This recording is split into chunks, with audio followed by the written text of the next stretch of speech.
कैसे बनेगा आपको नहीं पता है? हाँ ऐसे नारद जी ये तो इनको राजा कंस की मति को भ्रमित करने लगे, एक अष्टकमल बनवाया। लो गुरुदेव, ये अष्टकमल भी हो गया। ये अष्टकमल हो गए। अब इनकी गिनती प्रारंभ की जाए।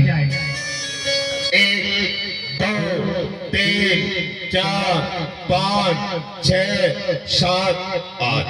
देखा गुरुदेव, 7 के बाद में ही 8 आया। 7 के बाद 8 ही आया है। जिधर 8 आया है वहां से गिनती फिर प्रारंभ की जाए, यानी उल्टा गिनना प्रारंभ। उल्टा गिनती प्रारंभ की जाए। 1 2 3 4 5 6 7 8 लकीर खींच दिखलाई, गिनती में सब यानी देवकी की हर संतान मेरा मृत्यु का कारण है। हाँ पहली भी संतान मेरी मृत्यु का कारण, दूसरी भी है। जिसको मैं उठाता हूँ वो ही प्रथम है, वो ही अष्टम है। तो देवकी की हर संतान का वध कर दिया जाए गुरुदेव। श्रीमन्नारायण नारायण। राजन ये हम अपने मुख से नहीं कह सकते। धन्य है गुरुदेव आपके लिए, जो कि आपने आकर मुझे कितना सुंदर उपाय बताया है। अरे मैं भटक गया था मार्ग में, जो आकर मार्ग दर्शाया है। धन्य है गुरुदेव आपका। ये समझ आए गए मुनि ज्ञानी, कंसासुर सुनियति भैमानी। श्रीमन्नारायण। राजन हम चलते अपने धाम को। प्रणाम गुरुदेव। क्या लगा दी? अरे आग नहीं, जो हमारा कार्य था वो हमने आपके महाराज को बता दिया। तब वह बालक फेर मगाने वसुदेव कंस पे बुलाया जाए वसुदेव को इसी क्षण पुत्र सहित। वसुदेव जी का पधारना हो, प्रथम पुत्र सहित दरबार में हाजिर हो। लाइए लाइए वसुदेव, ये लाल हमें दीजिए। जा सकते हो, क्योंकि कलेजा कांप जाएगा। तो ही मेरा वध करेगा।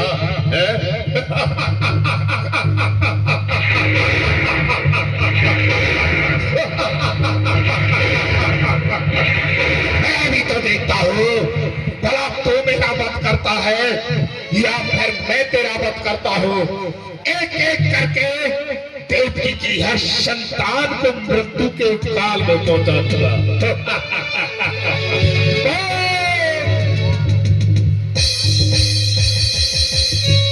तुझे क्या हुआ? अबे दीवान के बच्चे, तुझे क्या हो गया? बहुत बड़ा काम कर रहे हो आप। मतलब? अरे मतलब वो बताए, आप दरबार में अपनी प्रजा के सामने अपने भंजों की हत्या करोगे तो तुम्हारी जो प्रजा बैठी है ना, ये माया बगावत कर जाएगी, ये तुमसे खिलाफ हो जाएगी। अरे आपको पुत्री तो मरवाना है ना, तो जोर में मरवा दो। दरबार में क्या जरूरत है मानने की? अति सुंदर। लेकिन देवकी की जितनी भी संतान होती है सभी को जेलों में मरवाया जाए। ठीक है। और 8वां पुत्र तो मैं स्वयं अपने हाथों से समाप्त करूंगा। महाराज प्रथम पुत्र को समाप्त कर दिया, देवकी बस्ती जेलों में है। अब आगे समाचार बताओ क्या करूं? ये है संदेश हमें देते रहना, जेलों में क्या हो रहा है और क्या चल रहा है। कंस ने है ना, पहले बच्चे को मार दिया और इसी प्रकार से ऐसे ही छे बालक तुम्हारे, माता पिता अति भय दुखोरे। कंस ने 6 बच्चों को मार दिया।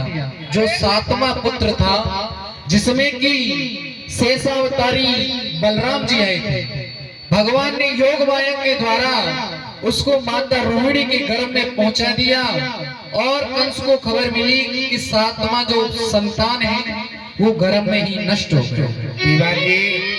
कौन बोल रहे? अपने महाराज से कहो कि 7वां वाला गर्म में ही नष्ट हो गया। भ्रष्ट हो गया? भ्रष्ट नहीं, नष्ट हो गया। अच्छा, नष्ट हो गया जी। ठीक। महाराज क्या हो, शानदार को अपने कंस में जाओ। खामोश। क्या हुआ? आपको जल्दी आ गए। महाराज क्या हुआ? 7वां पुत्र गर्भ में खीर बना रहा है। यानी 7वां वाला गर्म में ही नष्ट हो गया। उसने भी सोच लिया क्या? यदि मैं जन्म लेकर के भूतल पर जाऊंगा, वहां बैठा हुआ मथरेश मुझे समाप्त कर देगा। इसलिए वो हमारी भय से भयभीत होकर पहले ही गर्भ में ही नष्ट हो गया। क्या सारे, अरे तो तुम्हारी हमें तो ये खुशी हुई कि हमारा शत्रु अपने आप मर गया। और हमको नो खुशी हुई है कि आपकी पैसे गर्भ में भी बच्चे बनने लगे। लेकिन आज रात्रि के समय हम अपने शयन कक्ष में शयन करने के लिए गए तो हमने दीवान एक सपना देखा।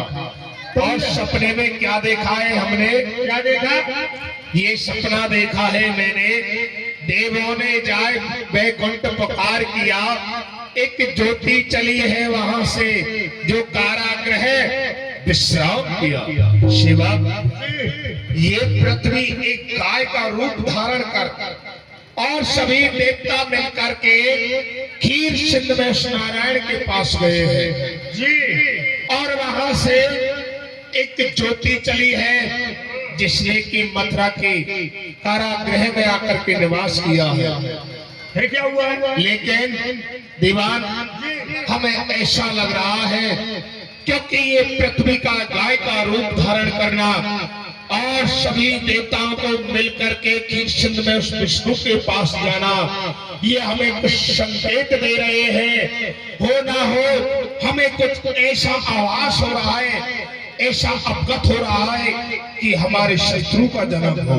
क्योंकि इस समय इस मथुरा के अंदर ये काले काले जो बादल छा रहे हैं, इनमें आप देख रहे हो हमें सुनसान नजर आ रहा है। जिधर मैं नजर घुमाता हूँ अटारी छटा छटालियों पर मुझे शांति वातावरण नजर आता है। क्योंकि उस कन्या का निवास इस जेलों में आकर के हुआ है। लेकिन जेलों के अंदर कितने पहरेदार पहरे पर तैनात खड़े हैं? 14,000 पहरेदार खड़े हैं, 14,000 सैनिक खड़े हुए हैं।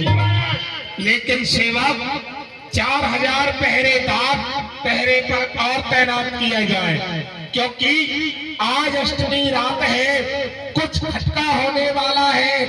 अष्टम सतस्देव का महाकाल बन के पैदा होने वाला है। हमें ऐसा प्रतीत हो रहा है क्योंकि आज भादों की अष्टमी रात है, काले काले बादल छा रहे हैं मथुरा पर, इसलिए यहाँ पर पहरा सख्त होना चाहिए। ठीक है? और पहरे में यदि आपने कोई गड़बड़ी की, ठीक, तो धड़ तेरा यहाँ होगा और सर तेरा पांडाल से बाहर होगा। समझे? मैं पहरा सावधानी से दूंगा। भाद्र पक्ष में अष्टमी की रात्रि के 12 बजे सभी पहरेदार सो जाते हैं, भगवान कृष्ण जन्म लेते हैं। किस किस को याद करो, किस किस को रोइए, और आराम बड़ी चीज है, मुंह ढक के सोइए। सभी लोग जोरदार से कर लगाएंगे। बोले बाल कृष्ण लाल की जय। और भादों की रात करी झुकी रे अधरिया, भादों की रात करी झुकी रे वदनिया, भयो अजब कमाल गायो देव की लीलाएं। देखो जेलन में भादों की रात करी झुकी रे वदनिया।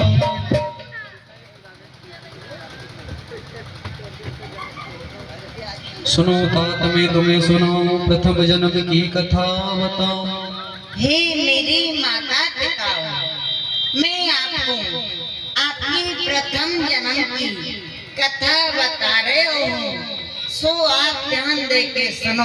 तुम जहाँ मोए करे तपे भारो, तुम समान सुत होई हमार। तुमने मेरी पूर्व जन्म में बहुत ही भारी तपस्या करी, मुझसे यही वरदान मांगो, हे प्रभु आप जैसा पुत्र हमारे हुए, सो बार मैंने तुमको दीनो, अब आए सत्य कर दीनो।